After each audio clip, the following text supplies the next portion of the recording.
What's up, guys? Welcome back to Almost Functional 40K. I'm here today with Ryan Lappin, uh, who won Best General and Best Adeptus Astartes at ATC 2024. Say hi to everybody, Ryan. Hey guys, how are y'all doing? So, how long have you been playing 40K, Ryan?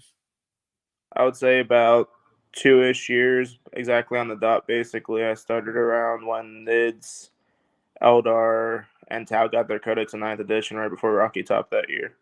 All right. And what army did you start off with? What army kind of sucked you into the game? I actually started with Imperial Knights because it was easy. I think my first list was literally like 2 of the Dominus class Knights and like 4 Baby Knights or 3 Baby Knights, whatever you could fit at that time, because it was easy to try and pilot. Yeah, that makes sense. Easy access to starting. So at this point, what's your favorite army? What would you consider your go-to? At this point, I think it is Black Templars. Been playing them All for right. like the last 7 months straight. And you started playing Black Templars for a pretty special reason.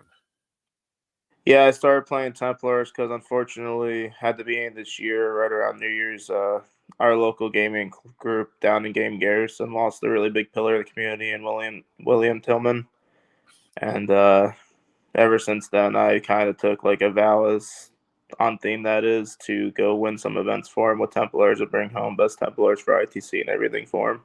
So he was a big Templar player. He was the Templar player, I would say. He was our Marine player. He was our guy. If anything with Marines, Templar, he knew about it. And yeah, he was a great dude. Yeah, I just moved to the area, so I only got to know him a little bit. But yeah, we had some discussions about Marines, and he seemed like a really good guy.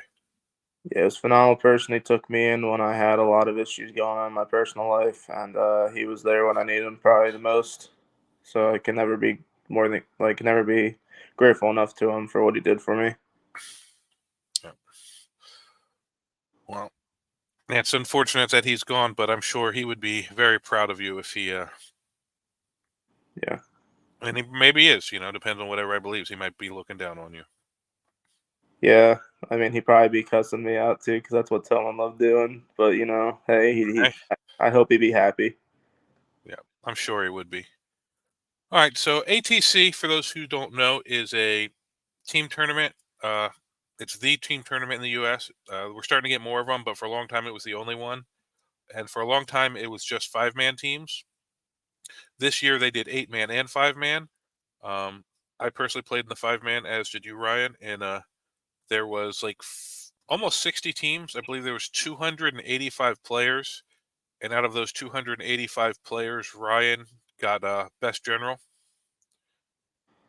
Yeah, it was quite unreal from because my first ATC, and it was quite crazy to see how big the event was. Cause I've done 5-mans in the past, but not to that level. Yeah, so I'm going to go and bring this up. Yeah, so you see here, he got 18, 20, 20, 16, 18, 20, went 6-0 over the weekend, 112 battle points. The next closest had 104, I believe. So 8 battle points. That's a pretty good margin in this type of scoring format. Yep, and Walker is a great guy as well. The guy that came in second, he's a phenomenal T Suns player. Shout out to him because I actually played him at first round of Mayhem, and we had one of the best games I've had in a while. Yeah, T Suns are really, really strong right now. They're So I phenomenal. think if you'd have polled everybody before what army they thought would win best general, best overall, I don't think many people would have picked Templars.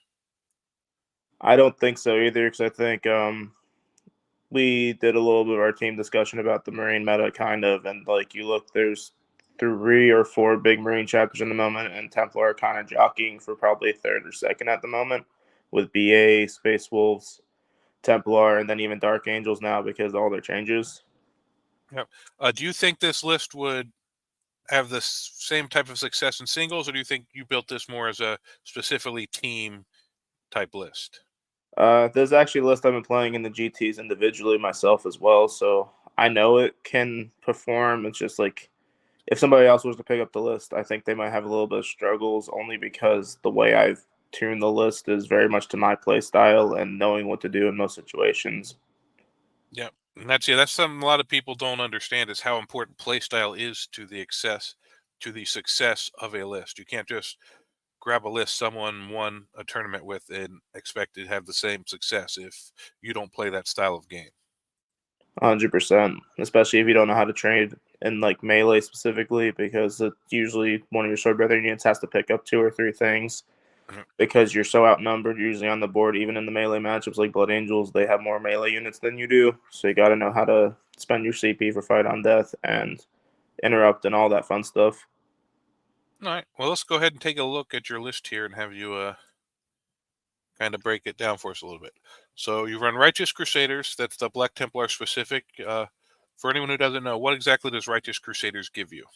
So Righteous Crusaders has 4 different values you can pick from. You got the 6-up Feel No Pain, 5-up Leadership Vow, which you're almost always going to be in. I would say 99% of the time you will be in that Vow.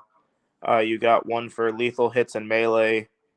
You got one for sustained hits and melee, and then you got the Abhor the Witch one, which is anti-psych or 4-up in melee and a 4-up invul versus psychic attacks.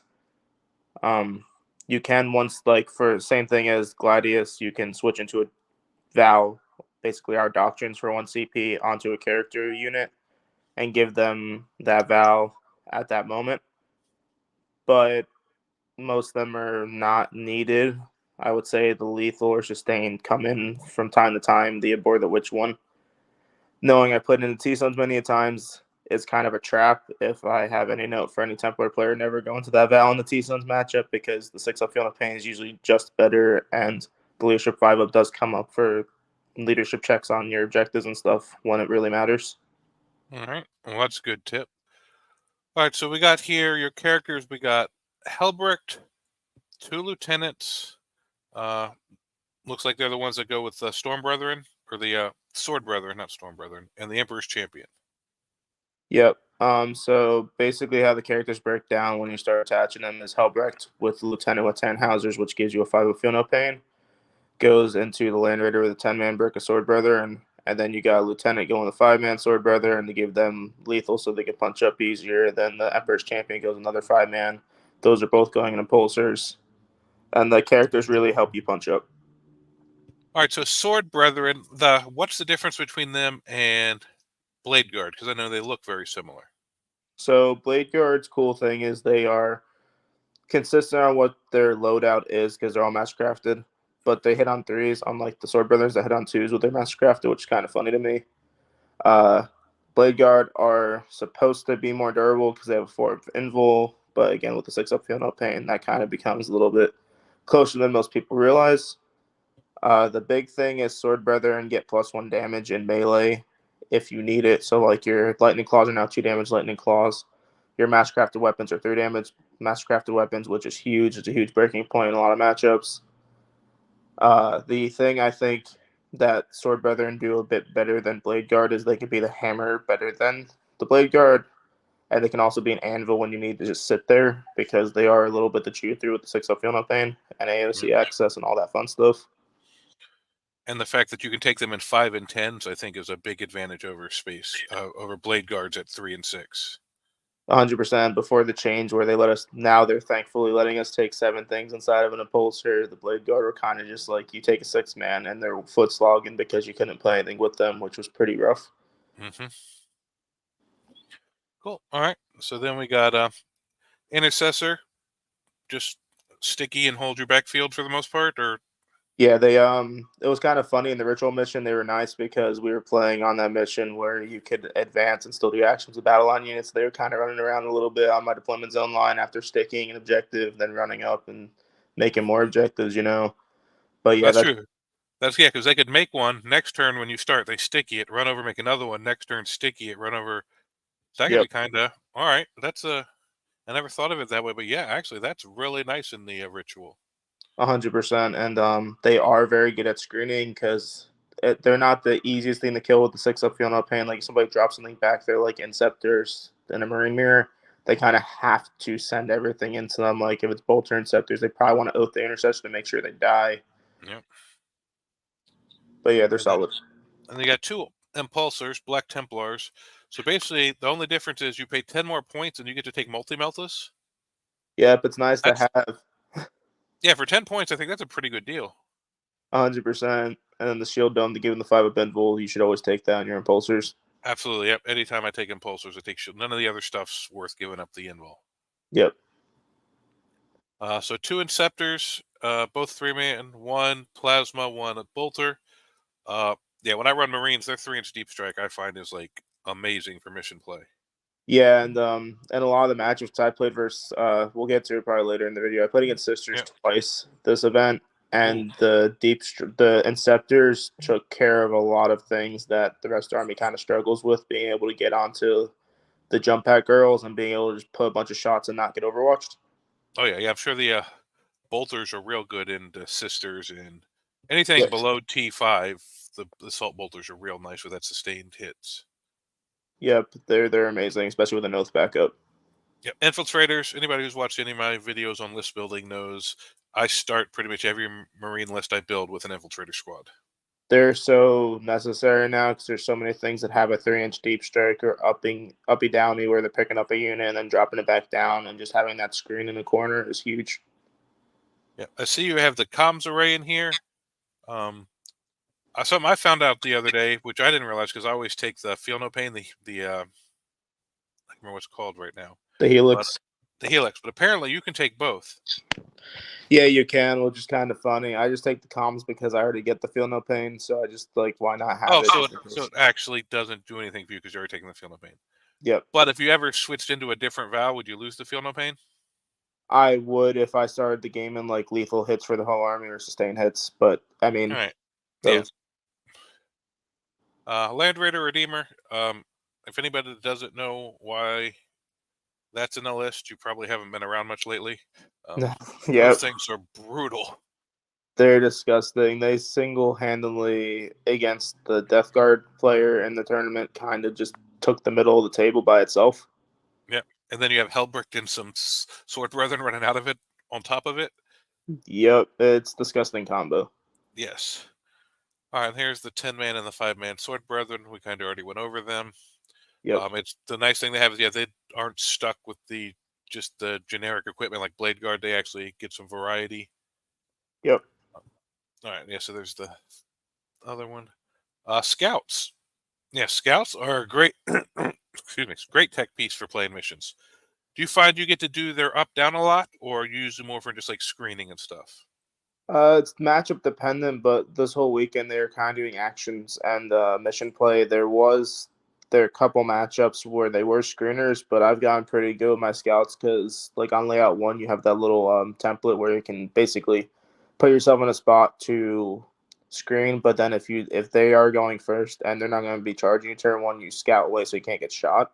Yeah, yeah, that's nice having infiltrate and scout. That really gives you some.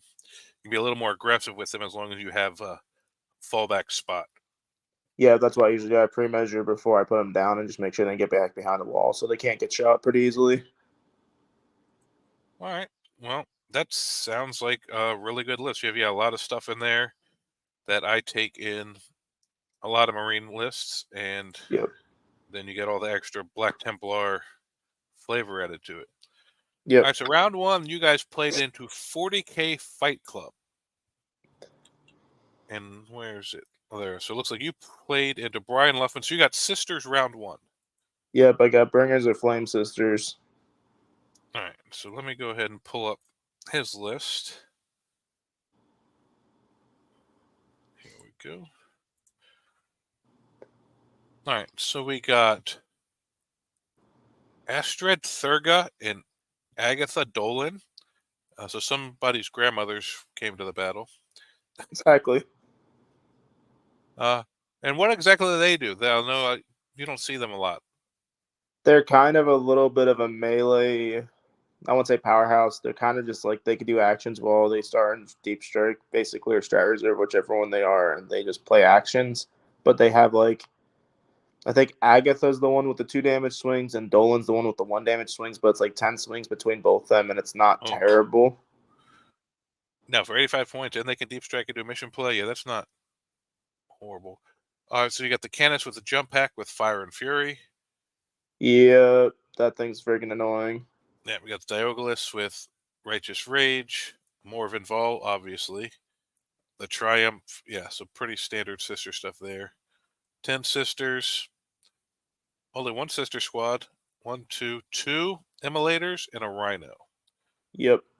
Then we got 2 castigator squads, 2 dominion squads, melt-a-gun, and one. What's in the other one?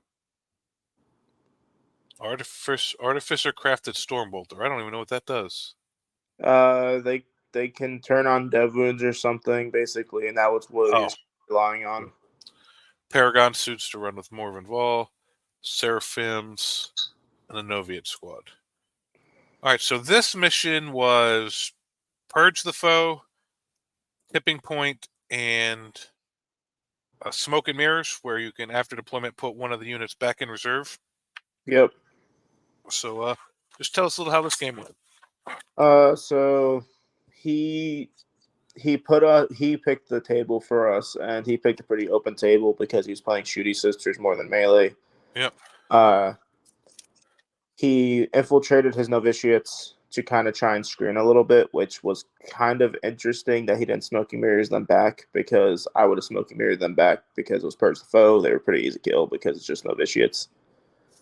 Now, do you think he intentionally did that, or just wasn't thinking about Smoke and Mirrors? I don't. We talked about smoking mirrors, and I was like, "Hey, do you want to smoke anything?" And he kind of just said, "No, I don't think." I think his mindset was that he went first, actually, and he was just going to be like, "Okay, I'll try and kill something turn one, and if you kill a novitiate, it's whatever." Gotcha. But, I did a little bit of a misplay in that game. He loaded up 2 castigators and both emulators on one side of the board because he outdropped me. So I put my land raider down, and I didn't pay attention to where the lines were, and he had basically a line going all the way down the edge of the table that I didn't see. Oh. So he got shots into the Redeemer turn one. I basically put every defensive buff I could. I mean, he can boost his AP pretty significantly with Cascaders to go from AP1 to AP2 because they buff each other now, which is kind of cute. And then the emulators, they ignore cover. So he was like shooting me with Stormbolters to ignore cover, and then shooting me with like AP2 castigator guns on the second one at least. But I was able to AOC and stay up through it. I think I lived with like 8 or 10 wounds just because the Redeemer's so tough with the feel no pains. The big play in that matchup was, I think it was round 2. I had an impulsor staged behind the wall to go to the middle table as the lieutenant's unit. He advanced Vol, and Vol advanced a bunch because she was next to the Triumph, and he rolled like a 6-2 on the advance, something crazy. And she came to the middle of the table, and she shot the crap out of the impulsor, and the impulsor went down because it's Vol with Paragons. He forgot he couldn't advance and charge, so the 5-man lieutenant squad just got outside the building to where he couldn't see me for Overwatch. And I just charged into Vol, and I oath Vol, and I put every single buff I possibly could on that unit. I proc them into sustain and lethal at the same time. And I just killed Vol in that turn. So that was the big play of the game, in my opinion. Was I was already purging him more because sisters have a hard time keeping up on Purge the Foe versus Marines. Yeah, anytime you can take out Vol, that's a big hit to the sisters players. Yeah, and then Helbrecht kind of was magical that game with the lieutenant. That whole squad basically took 3 rounds of shooting between the castigators and the emulators before they fully went down. I think I killed both emulators, and it was hurting a castigator by the time they died. So like they kind of just stuck in that corner and like locked us in that corner for multiple turns with the dominions and everything, so we couldn't get out. And then the other Sword Brethren squads kind of just cleaned up the middle of the table, and just I held 3 basically most of the game, so I was able to hold more for a good portion of it. Nice. It's kind of just one of those old-fashioned, like, get the melee army in there, just lock him in, and then once you're locked in, it's kind of hard to shift me off the middle points, and he couldn't get Cascare's line of sight. Cool. All right. Well, and then round 2, you played into Huckleberry, who those are some really good friends of mine. I know them from Florida for a long time. You played into Theodore Borum, who Yeah. is really pretty good guy every time I've ever had the interaction with him. Yeah, he was a great dude. The whole team seemed like a great group of people. Yep. Uh, pull his list up real quick. He was running Leagues of Votan. So Yep. that's 2 rounds in a row you're playing into something kind of shooty. So we've got the Iron Master, the Call, 1, 2, 2 Warriors units, 4 Sagittars, 2 Yep. Berserk units, 1 Hearthguard, 1 Fortress, 1, 2, 3 Bike Squads, that's pretty standard, and 1 squad of the new Jaegers, the infiltrating squad. So this Yep. mission, you had Linchpin, which is where you have to hold your backfield objective to make the other objectives worth more. Deployment was Search and Destroy, and then you had Raise Banners. So this was a 20-0. Was this ever close, or did you just kind of blow the Votan out of the water kind of from the beginning? It was really never close. I dropped my Inceptors early because where his Jaegers were and where he was trying to have like his stage objective on the one corner to kind of stay away from me. And they kind of cleared the objective. They died in return, but that's fine. They cleared the whole objective and made him go back over there. And then I think it was turn 3. Brecht got out of the Redeemer, made a charge onto his home objective, and basically took almost everything out on the objective. The Hammer Barrows came out to try and deal with me. They took care of one of the 5-man Sword Brethren units, but didn't kill the lieutenant. So like I kind of just I'm. It's not a great matchup for Votan. I played it many times with Templar. It's kind of hard to do that dance of their mid-range shooting army, and they don't have like Fire and Fade. And what table did you end up on? What layout? I was on layout 1, so that was when I got the pick. Yeah, that's heavily in your favor against Votan. That's really solid. Yep. So yeah, once Linchpin, if you lose your home objective early, you're probably not winning that game 99% of the time. So yeah, it's really hard to come back. It's really hard to clear your home objective as well after stuff gets hit on it. yeah. All right. So is there anything interesting or tactical or cool or this with that layout? This was kind of just a layup from the beginning. It was kind of just what it was from the beginning. I mean, Yeah. just layout 1. If I got to pick my table every single round, which I got to pick I think 4 or 5 times legitimately, I got layout 1 every single time, and that's just the layout I want because it's just so much cover in the middle of the table. Yeah, layout 4, maybe this is a little more interesting matchup, but yeah, I think a layout 1 or 8, this is pretty much, I think Templars pretty much walk this mission every time. Yep. Yeah, so nothing against Ted. I think that's just army on that layout. Yeah, it's a tough one. There's not much you can really do about that. Yeah, I mean, he tried, and he was a great opponent. Oh, and he's a good player. So yeah, if there was stuff to do, I'm sure would have found it. Oh, Yeah. and then round 3, you guys played Cowabunga. It is. Yep. And a Grey Knight list. I played Grey Knights twice through the tournament. So how did let's pull his list up and see how. So he's got the Brother Captain, Drago. Oh, neither list I played had Drago. That 6-inch charge from Deep Strike can be annoying. Yep. 1, 2 3 Brotherhood Terminator squads, 1 Strike squad, 3 Dread Knights, Paladin, Calidus, and Inquisitor. So he doesn't have the Land Raider in here, and he doesn't have the character Dread Knights. All right, Yep. so this mission was Scorched Earth. This is one where you can burn objectives. Deployment was Crucible of Battle, which is the Hammered Anvil diagonal deployment. And Inspired Leadership, which I find is one of the least useful secondary or mission rules. Yeah, if your warlord's outside your deployment zone, anybody within 9 or 12 of him that can see him gets +1 on battle shock checks. But I don't think people even remember it half the time that it's even in play. It's basically useless in most matchups. It's Chilling Rain in disguise. Yep, it is. All right, so tell us a little bit about how this game went. So he got quite aggressive very early. I had my Redeemer like kind of not. I guess you would say bait in the middle of the table of like. I went first versus Grey Knights, which is not great because then they get the pickup after they see where I'm going and everything, like. And I'm a melee army. It's kind of hard to catch something that keeps picking up and dropping down. Oh, absolutely. But he aggressively dropped most of his army towards the middle of the board to kill the Redeemer, and he killed the Redeemer, but he had to charge you with the Dread Knight, and he made it. And he like killed me on the dime. I think I was at 7 wounds. He did like 8 damage, and I didn't make any feel no pains. But that Dread Knight also got overwatched coming in and went down to like 5 wounds just from the Flamer. Yep. So like it was not great. There wasn't a good trading play in my opinion, which some people aren't familiar with the matchup, and obviously I'm pretty familiar with Grey Knights. I played them a little bit a few months ago. Yeah. Uh, he dropped the Calidus to stop my AOC, which is kind of a cute little play on the Redeemer, but now the Calidus was there next to Terminators. So on my turn 2, I basically stepped in the middle of the table. Everything got out because everything was in charge range. I was waiting for him to miss because I knew he was going to miss something. He has to get away. He missed his Terminators, but he didn't miss them off the table. He missed them 6 inches forward towards me to try and protect the Calidus, which was a questionable play to me because I just moved the impulsors around. They shot the Calidus to death with multi-meltas because she's just a Fort Brindle, so she's not going to live through that. And then I think I picked up, no joke, 1,200, 1,500 points of Grey Knights turn 1 or turn 2. Yeah, with that Grey Knight army, you can't be aggressive. You have to be tactical and smart the whole game. Like Yep. if you have a piece out of position you're about to lose, you can't throw more resources at it, especially something as cheap as a Calidus. Yeah, that was the thing. And then Drago came down that turn through to try and give whatever push was left. He charged into the lieutenant's unit.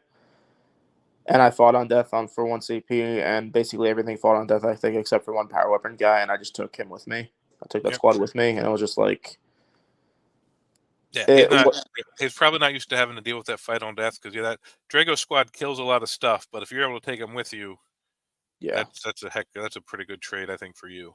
Oh yeah, 100%. No more picking up and dropping down for Terminators because that just gets old real quick with a 3-inch deep strike. Oh yeah. Yeah. I had 2 infiltrator squads when I played the Grey Knight, so that helped. But yeah, if they can just 3-inch deep strike pretty much wherever they want, it could be rough. Yep. All right, and then round 4. So this is the middle round of day 2. Yep. You guys played damage control, and you played into Michael York with Death Guard. All right, I didn't get to play Death Guard this weekend, but it's I wouldn't say it's one of those interesting matchups for melee because they're like Custodes were the counter melee army for a while. They're kind of counter melee now. Yeah, because he's got 2 of the Putrefiers. That's the fight first, right? The Putrefiers are the grenade guys. The Blight Spawns are the fight first. There's Blight Spawns down here. All right. Then Sorcerer, Terminator, 2 Blight Spawns, Tallyman, Typhus. Mm-hmm. 1, 2, 3, 4, 5 Plague Marine squads. 2 Rhinos, a Land Raider, Death Shroud, Poxwalkers. Oh, and then 2 War Dogs, a Brigand and a Stalker. That's a pretty interesting. Let's see. So that's so we've got 2 fight first units. So how was that much of a problem for you, or that the units he's putting those in don't really hit Sword Brethren too hard? What do you think? It was interesting.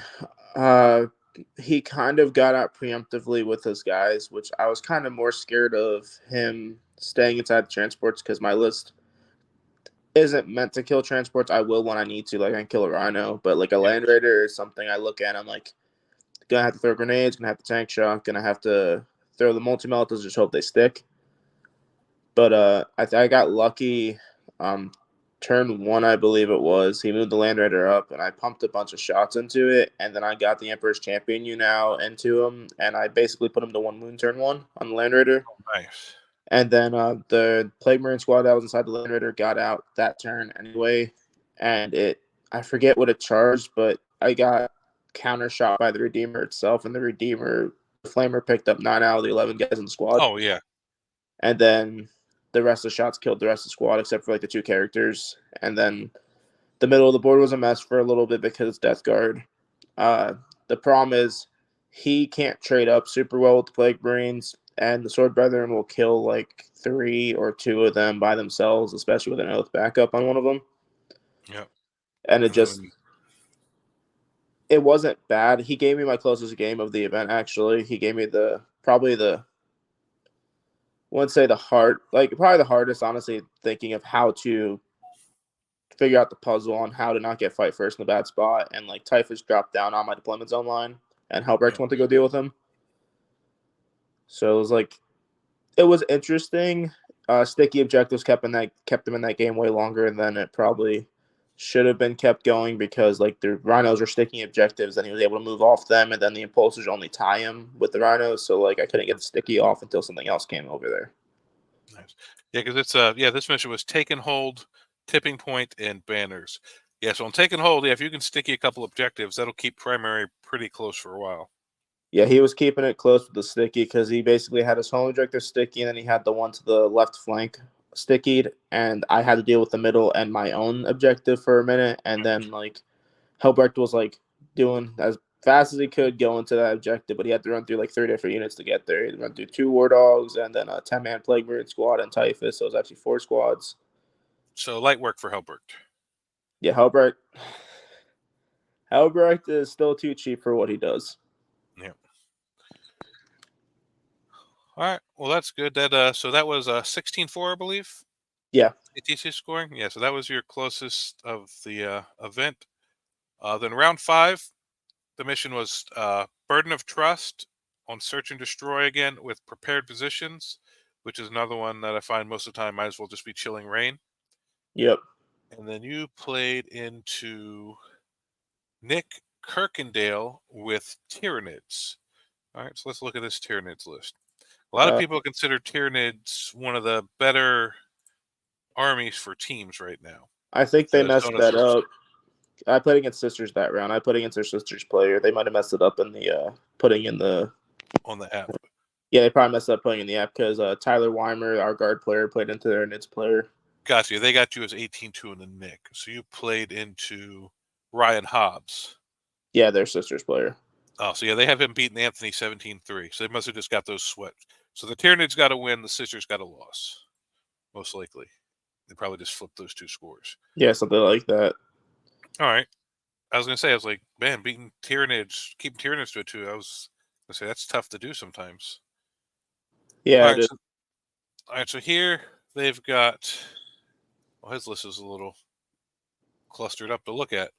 I got Dialogus, Palatine, a Demon Fuge, Stern, Keegangal of the Bloody Tears, Triumph of St. Catherine, Sisters, Dominion Squad, Seraphim Squad, 5-man Seraphim, 10-man Seraphim, 10 Novitiates, Castigator, and then 4 Immolators. Yep, he was oops all tanks. Yeah, that's what I say. That's good for damage, not necessarily great for mission play, I would normally say. It was a scary matchup to go into as Templar because he, with the Miracle Dice, can pop my stuff pretty easily. And then as soon as I'm in the open, Melty Melt does just shred regular Marine bodies.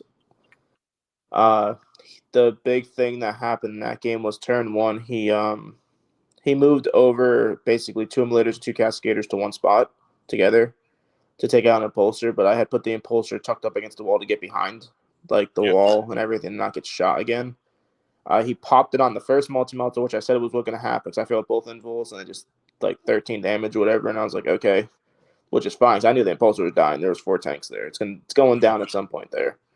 The problem with what he did there was everything kind of moved up slightly, and I don't think he recognized because I went first, so I staged a little bit. That when he moved up as close as he did, that he was giving me 7 and 8 inch charges coming out of the Redeemer and coming out of the Impulsors. And I kind of just launched into that corner with everything because Helbrecht took care of the middle because that's where the Triumph was, that's where one of the Cascaders was, and that's where another Sisters unit or whatever was there. And then the Emperor's Champion unit with the Lieutenant's unit kind of want to go take care of the 4 tanks by themselves. And they did a heck of a job. I think I killed 4 tanks in that turn for bring it down that turn as well. I kind of got a lucky draw. Oh, yeah, that's great. And I got dice roll on my side in that situation because I had 2 7s and an 8 inch charge, and I just naturally rolled all of them to make it. So like I didn't have the CP or anything. So it was another matchup where the Redeemer just stayed in the middle. It just kind of took over the game of you want to step to the middle. Even your tanks kind of are scared to make some strength 6 and they're only T9 or T10. So like wounding on 5 is still fine with that many shots. Yeah, the Redeemer in a lot of matchups can just be like, I own the center, don't even come near me. Yeah, and we were on. He picked the layout. I think it was layout. It was layout 3, and the middle of the table is completely open. And I'm like, you picked this table, which makes sense because he's the shooter of your army. But I'm like, as soon as we get to the mid board and we're close, that Redeemer is just gonna take over in the middle. That might have been layout 4 because I think they just did 1, 2, 4, 6, and 8 for the event. So it'd have been the Yep. third table, but layout 4. Layout 4. Yep. Yeah, that's that of all the layouts. I think that's the most open. Yeah, it was very, very, very open. But just got to rely on the Impulsor and the Redeemer to hold up their toughness in that matchup, honestly. And the Redeemer does that fairly well most of the time. Smoke plus AOC works really well. Yep. And then round 6, you guys played a team that they have one of my favorite names. I Fake Every Phantasm. Like when I Yeah, read that and the teams, I thought that was hilarious.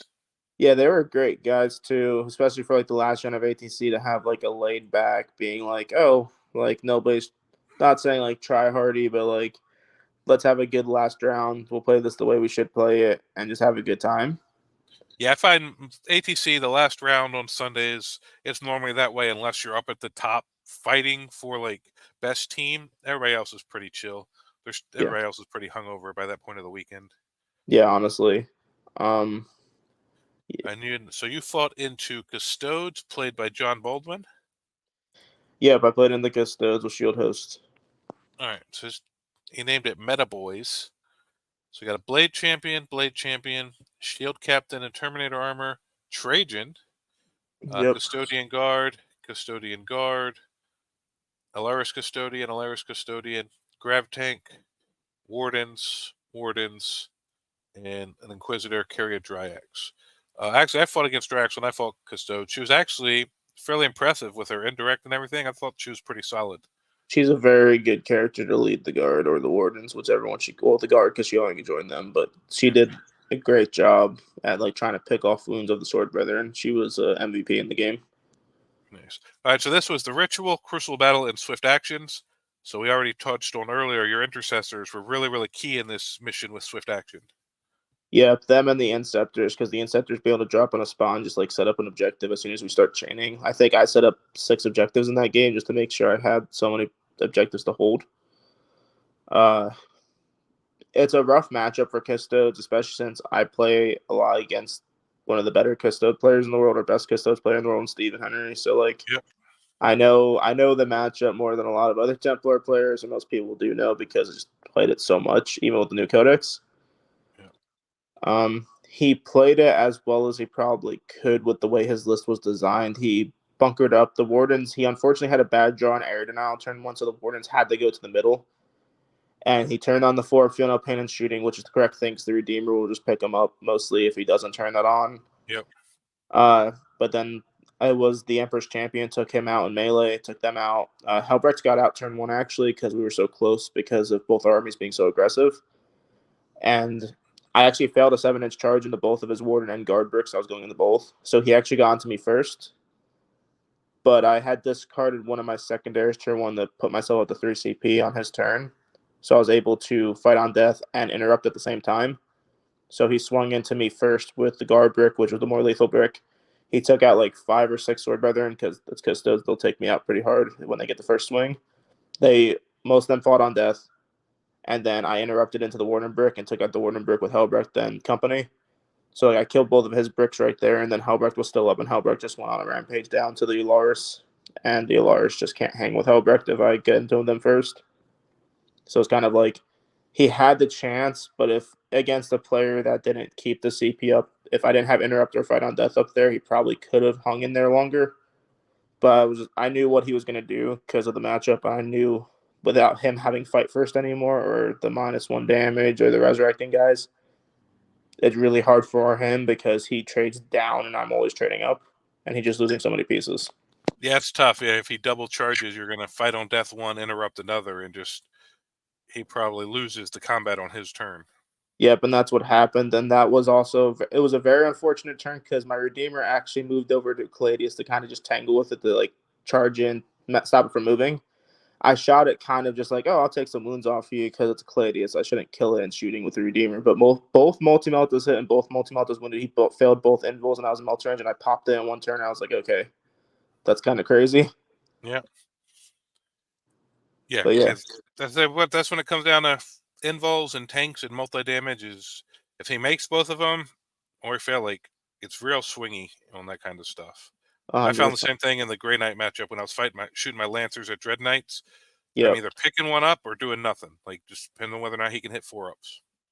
Yeah, but when they're hitting those 4-ups and they're usually on for most of the game, it gets really difficult. Absolutely. But all right, so it seems like your list pretty much did everything you expected out of it. Who would you say your MVP was? Helbrecht or something else? It was either Helbrecht himself or was the Redeemer. I'd probably say Oh, Helbrecht. the Redeemer. The Yeah, Redeemer too. Yeah, the Helbrecht. Yeah, yeah. You seem to talk about Helbrecht going through a lot of stuff most games. yeah, Is there he was. anything you would change in the list after what happened, or you think it played pretty much how you wanted it to, and it's pretty set right now? I think it's pretty set. The only thing I'm gonna try out is I have for this weekend, so I'm going down to an RGT in Colonial Heights. Is I'm gonna try Lieutenant switching him out with a Judiciar to see Oh, if I like the first on the Sword Brethren brick or not out of an Impulsor. But I'm not 100% sold because Lieutenant gives lethal and fallback to shoot and charge, which is pretty key. But the fight oh yeah, first with the meta we're in is pretty big as well. So I'm not sure which I'm gonna like more. yeah. Because if you got to fight first, you're not going to want to charge people for the most part. You're going to want to kind of be counter chargy, or you want to charge in, survive, and then go first on their turn too. Yeah, which is nice, especially against Blood Angels, Wolves, anything that's gonna want to charge me early. But the Lieutenant just makes me so lethal with everything he does for them. I'm not sure if it's better. It's a close one, and I guess we'll just see how it I plays. I think it'd be really nice into the World Leader matchup if they're running multiple MOEs and Berserkers. Yeah, 100%. Because the MOEs are a problem for any melee army. Just the fight first on Berserker units is disgusting, and he himself is disgusting. Yeah, because I took my Wolves in round one. I played World Leaders on stream on War Games Live, and he Yep. had 3 Berserker squads with 3 MOEs, and dude, that Yeah. was so annoying to deal with. Yep. And then you have to watch for heroic and all that fun stuff because world leaders are going to be playing a tight formation, and then Yeah, and he had the character that could heroic for free in the one unit, and like, oh, yeah, it's a it was rough one. rough. I fought it to a draw, but dude, it was brutal the whole way. I mean, good on a draw, especially in that matchup. That's a rough one for any melee army. Yep. All right, Ryan, you got anything else you want to add, or? Just very happy with how the weekend went. I can't um be more than grateful with my team, Dice Hard, and like the game Garrison, where I play out of mostly, for being so supportive, especially with everything that's went on this year to try and bring home everything for Tillman that I possibly could. But Yeah, game. yeah, Yeah, Game Garrison's a great spot. You're ever up in Fredericksburg in Virginia, check them out. They're real welcoming. It's a real nice spot. yep, and they run a tournament every single month, second Saturday of every month. Yep, second Saturday every month. Yep. Let's see. I'm gonna start trying to get back out to those. I work most weekends, but I'm trying to arrange my schedule so I can get off for some more of the local tournaments to get back out there hanging out with you guys. Yeah, it'd be great again. Yep. All right. Well, thank you for joining us, Ryan. Thank you everyone for watching.